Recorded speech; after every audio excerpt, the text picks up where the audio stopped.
gonna happen now? Did you think I would own the stage and take my final bow? But I'm making a commitment. If God is my witness, I won't let you down. You got the best of me. I'm feeling so strong, awake to my spirit, singing a brand new song for you, yeah. You got the best of me. I'm feeling alive, and if you think you know me, you may be surprised at what you see. 'Cause I learned to be the real me. It's the real me. It's the real me. The real me. Yeah, yeah.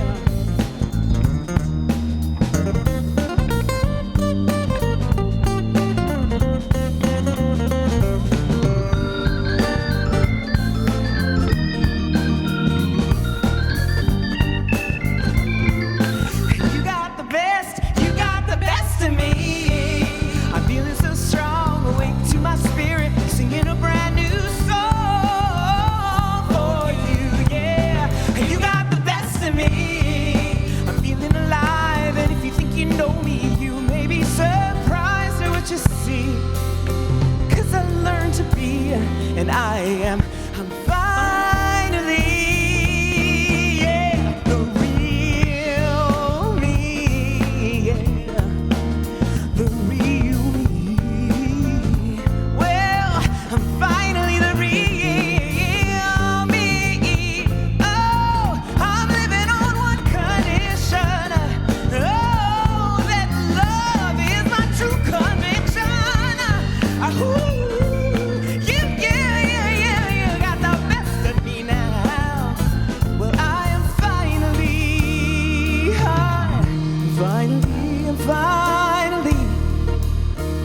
the real me.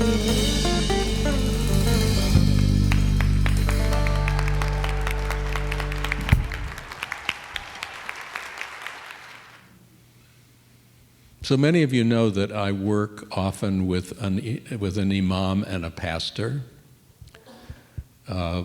Call ourselves the Interfaith Amigos. And throughout our experience together, we keep trying to find a story about the rabbi, the imam, and the pastor. We really want the story that starts with us walking into a bar. But all we could figure so far are two really pretty lame ones. The rabbi, the imam, and the pastor walk into the bar and order a Johnny Walker Red, a red wine, and a root beer. See, I told you it was pretty lame.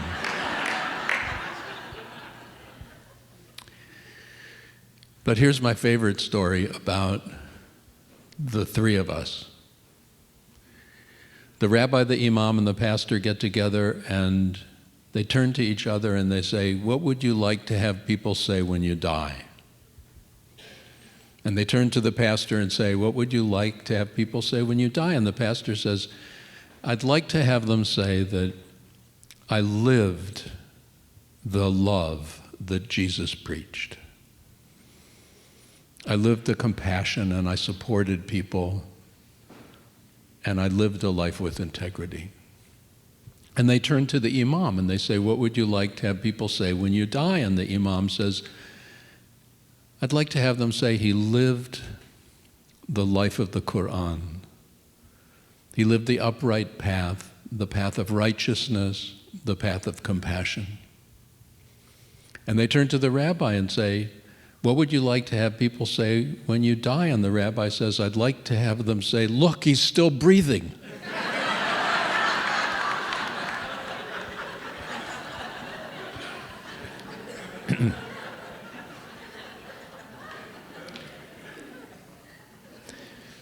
And I would like to invite anybody who's got a good rabbi, imam, and pastor walk into a bar to see me later.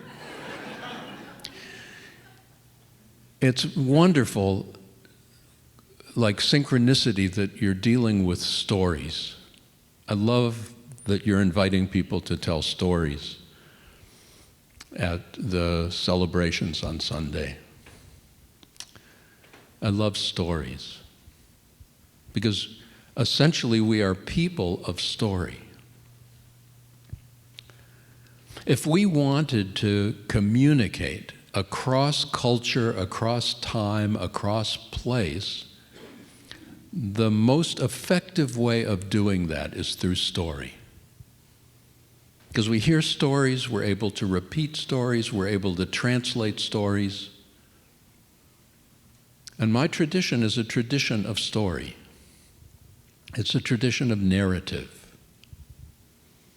Every year we read through the Torah. The Torah is the first 5 books of the Hebrew Bible, called often the first 5 books of the Old Testament. And every year as we read through the passage for that week, if all we get out of it is what we got the year before, it's a reflection that we haven't moved.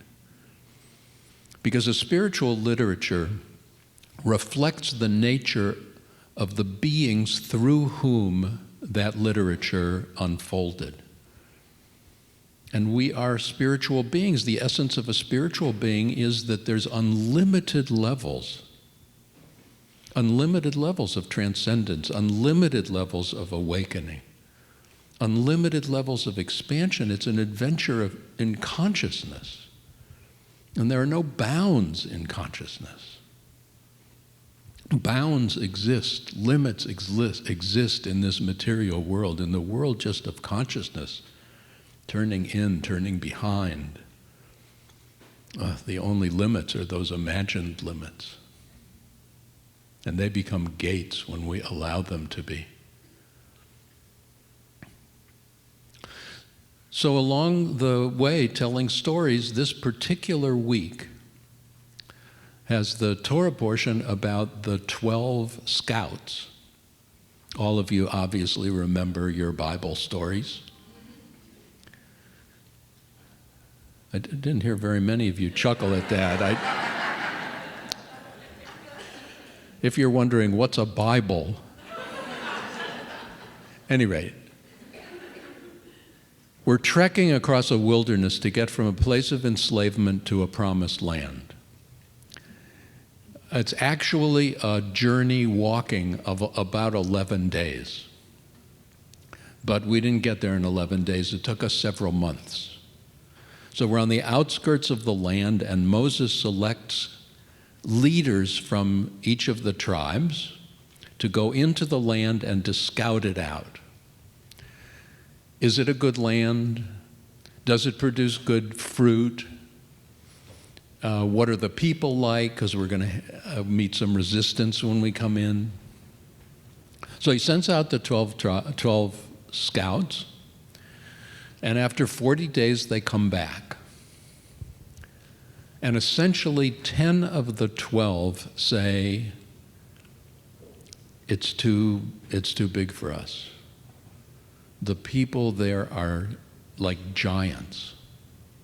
The fruit is so huge, it took 2 of us to carry a cluster of grapes. There's no way we can do it. Only 2 of the scouts said, it's ours. Let's go in. But the people got afraid with the report of the 10. And you know, in a space of fear, possibility disappears. In a space of fear, a promised land grows more distant. And it's of a consequence of that in the story that we were then required to spend 40 years in the wilderness. 40 years, a year for each day that the scouts scouted the land.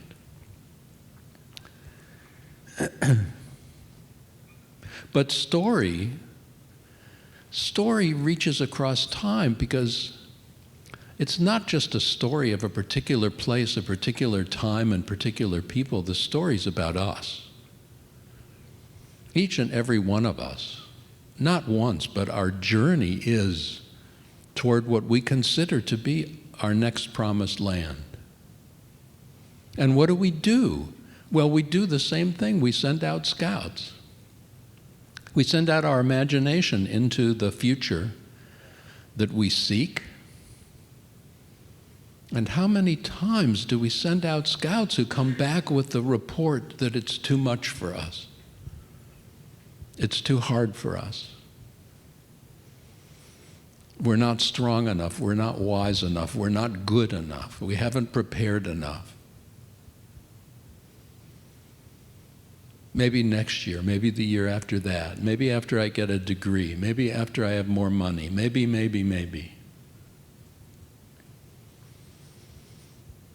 And even though there might be some of the scouts that think it's a fine thing and I can have that, I can step into that place, there's too many who inspire fear, and that fear keeps us stuck.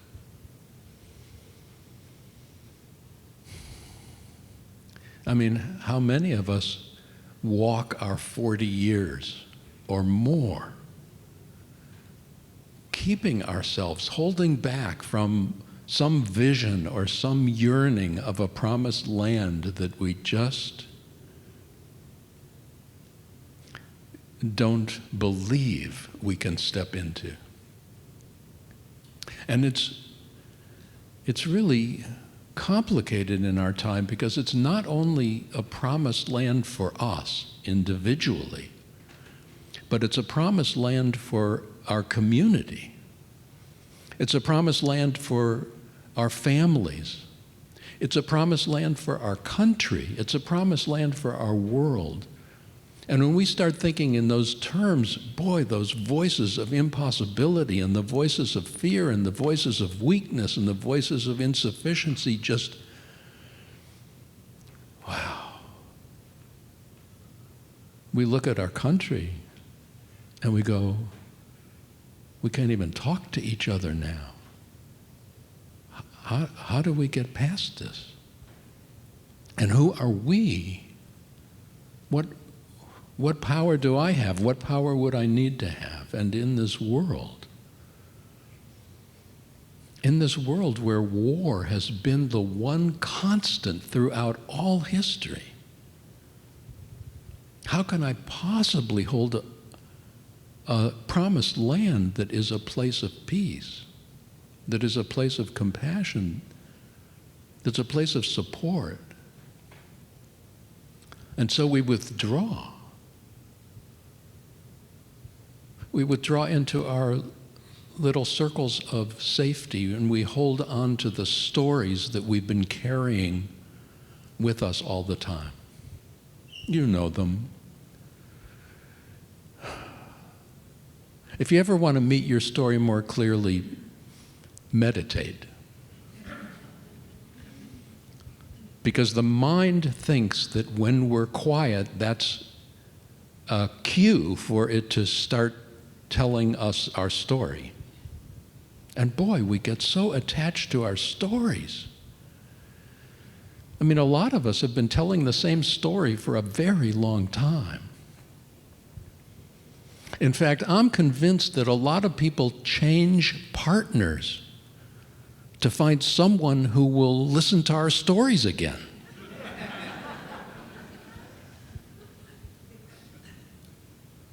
So, what are we to do? And it's not only our story of the present, but it's our story of the past. Boy, are we attached to our story of the past. Somehow we think it's sacred.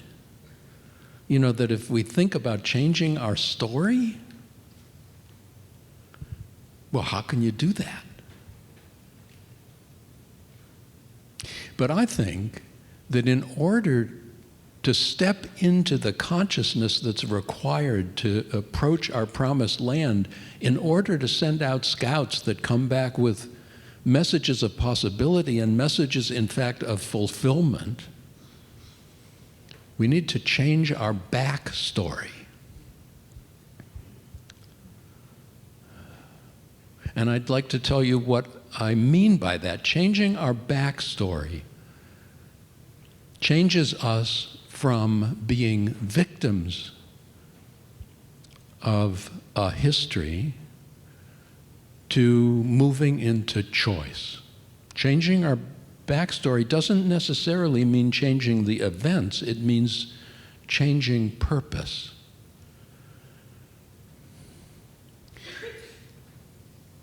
Changing our backstory means I chose to do everything, to be everything, to go through everything I did to give me what I need to scope out and to step into my next promised land. To change our backstory is to reclaim everything that's happened with a sense of purpose rather than a sense of problem. With our country, it's to say, everything that's happened has allowed to occur what is now occurring for purpose. We did this so that we could wake up more fully and take our responsibility in a way that we were unable to do so before. And I don't care whether you're progressive or you're conservative. I don't care who you voted for. Well, that may not be true, but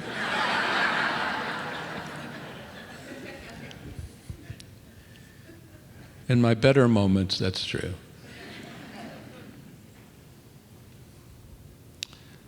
It's reclaiming the energy so that we have it, we have what we need to step into a territory that represents our dreams. What would it be like if you looked back at your history and you reclaimed everything as purposeful in the service of supporting you as you walk into your next promised land? Not as inhibitions, not as demonstrations of your inadequacy, not as foundation for problems, but as support for the very things you need to know, the very things you need to be, to get on with it. Because it's not just one promised land. There are many promised lands. We move into our next phase, and that's not the end of it. That becomes the ground for the next evolution. What's the backstory that you would need to give you what is required to send out scouts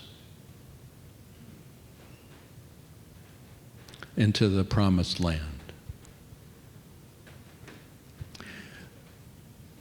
You heard that? Celestial applause.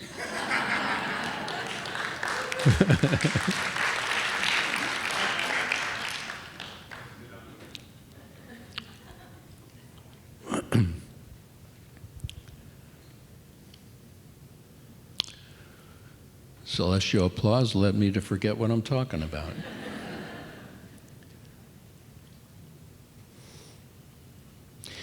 So here's the thing.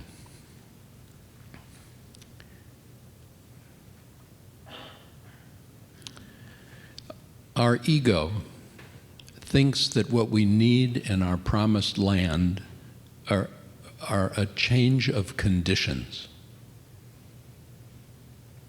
Our ego works like this. If only I had blank, everything would be okay. If only I was blank, everything would be okay. Often, if only you were blank, everything would be okay. But you know, all of us have lived long enough to realize that that, in fact, is not the shape of the real promised land. All that is a shift of conditions which is temporary and keeps us as a victim of our conditions. And as long as we're a victim of our conditions, then we're never fully free.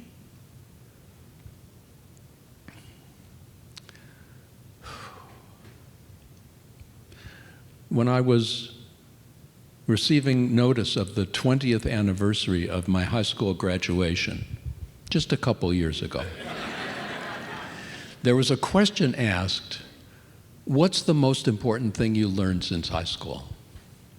I loved that question. Loved that question.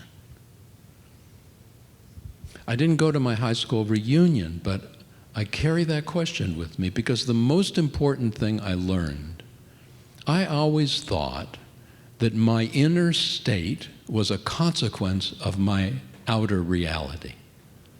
If I wanted to feel better, something had to change outside. If I wanted to feel okay, somebody's treatment of me had to change. If I wanted to feel okay, I had to have those things which my culture, my friends, my environment told me one had to have to be okay. And the most important thing I learned was that it actually worked the other way. Oh, it's not that things can't bring us happiness, but that happiness is fleeting. The happiness that remains for a longer time and that in fact reflects a promised land is the happiness that grows inside transconditionally. It's a matter of feeling, it's a matter of being, it's a matter of knowing. So when we think about promised land, whether it's personal or communal or country or world, what's the feeling? How would you know it's there? How would you know you're there? In other words, what would it feel like? What would be an inner reality with which you would walk the planet? There's nothing more powerful than consciousness. But the ego likes to use consciousness in the service of changing conditions, and that limits what's possible rather than expanding what's possible. The true journey requires stepping into the what without being so concerned about the how. The universe knows way more than we do. But if we walk into the universe as the one we want to be, the universe has a tendency, an incredible tendency of supporting that. We see the world supporting our beliefs. So, our promised land is a state of belief, it's a state of knowing, it's a state of being. And that's why I think that if a prayer is not answered immediately, it's not answered. I believe that prayers are answered, true prayers are answered immediately. Because I think prayer is stepping into the consciousness of the fulfillment, not the consciousness of the needing. If I pray that I need something, the universe is quite happy to say, okay, you need that.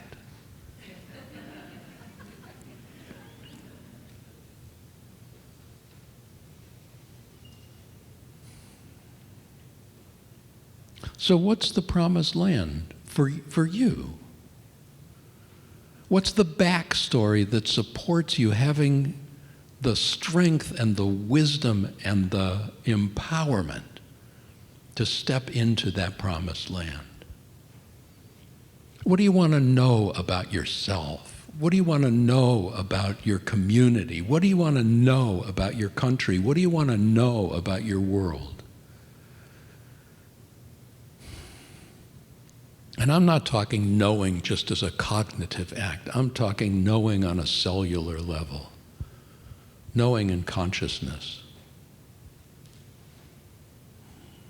What do you want to take the greatest power, maybe the only power there really is, and what do you want to give it? What do you want to give to consciousness? What do you want to give to awareness? That's our job. That's a great opportunity. So this is what it sounds like. And I'd like to offer you a couple of statements, and I'd like to invite you to repeat them after me. I am exactly where I want to be. I am exactly where I want to be. Obviously. I mean, obviously. Our minds, if you really look at the story in your mind, you think, oh, wait a minute, is this where I will? Hello? Let's do that one again. I am exactly where I want to be. I'm doing exactly what I want to be doing. I'm doing exactly what I want to be doing. Obviously. I am with exactly the people I want to be with. I am exactly the one I want to be. That's my story. Thank you.